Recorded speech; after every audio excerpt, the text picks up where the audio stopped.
क्या middle east में एक ऐसा खेल खेला जा रहा है जिसे समझना आम आदमी के बस की बात नहीं। एक तरफ सोशल मीडिया पर इजरायली पीएम बेंजामिन नेतन्याहू की मौत की खबरें आग की तरह फैल रही हैं, तो दूसरी तरफ ईरान की सरजमी पर तुर्की के बम बरस रहे हैं। जी हां, आपने सही सुना। दावा किया जा रहा है कि इजरायल ने ईरान पर हमले के लिए तुर्की निर्मित गोला बारूद का इस्तेमाल किया है।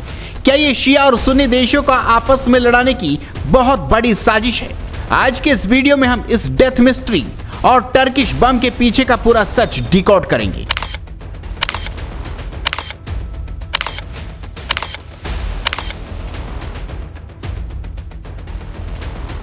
सबसे पहले बात करते हैं उस खबर की जिसने इंटरनेट पर हड़कंप मचा रखा है, यानी कि नेतन्याहू की मौत। पिछले कुछ दिनों से लगातार दावा किया जा रहा है कि इजरायली प्रधानमंत्री अब इस दुनिया में नहीं रहे, लेकिन सच क्या है? सच ये है कि ये महज एक प्रोपेगेंडा वॉर का हिस्सा है। युद्ध सिर्फ बॉर्डर पर नहीं, कीबोर्ड पर भी लड़ा जा रहा है।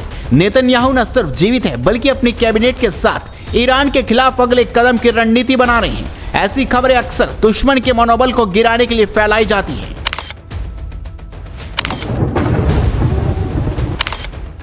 अब आते हैं सबसे चौंकाने वाले खुलासे पर। रिपोर्टों के अनुसार ईरान के तेहरान और आसपास के इलाकों में जो धमाके हुए उनमें BLU 110 AB बमों के अवशेष मिले हैं। चौंकाने वाली बात यह है कि ये बम तुर्की की एक डिफेंस कंपनी द्वारा निर्मित किए जाते हैं। अब सवाल ये उठता है कि तुर्की, जो आधिकारिक तौर पर इजरायल के खिलाफ बयानबाजी करता है और ईरान के साथ खड़ा होने का दिखावा करता है, उसके हथियार इजरायल के पास कैसे पहुंचे?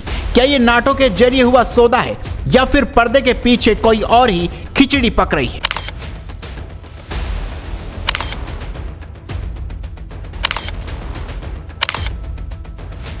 यहां से शुरू होता है असली माइंड गेम। अगर इजरायल तुर्की के बमों का इस्तेमाल ईरान पर करता है तो उसका सीधा संदेश जाता है कि एक सुन्नी बहुल देश का हथियार एक शिया देश के खिलाफ इस्तेमाल हुआ है।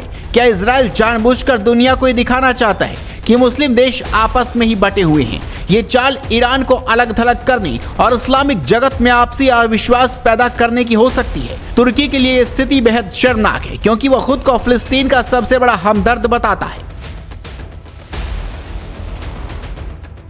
मिडिल ईस्ट की आग अब सिर्फ दो देशों की नहीं रही, बल्कि इसमें हथियारों का व्यापार, फेक न्यूज और सदियों पुरानी आपसी रंजिशें भी शामिल हो गई। क्या तुर्की इस खुलासे के बाद इजरायल से अपने रक्षा संबंध पूरी तरह तोड़ेगा या फिर यह महायुद्ध की बस एक छोटी सी चिंगारी है? आप इस बारे में क्या सोचते हैं? क्या वाकई शिया सुन्नी को आपस में भिड़ाने का खेल अब शुरू हो चुका है? अपनी राय कमेंट बॉक्स में जरूर बताएं। साथ ही इस खबर को शेयर करें और जुड़े रहें हेडलाइंस इंडिया के साथ।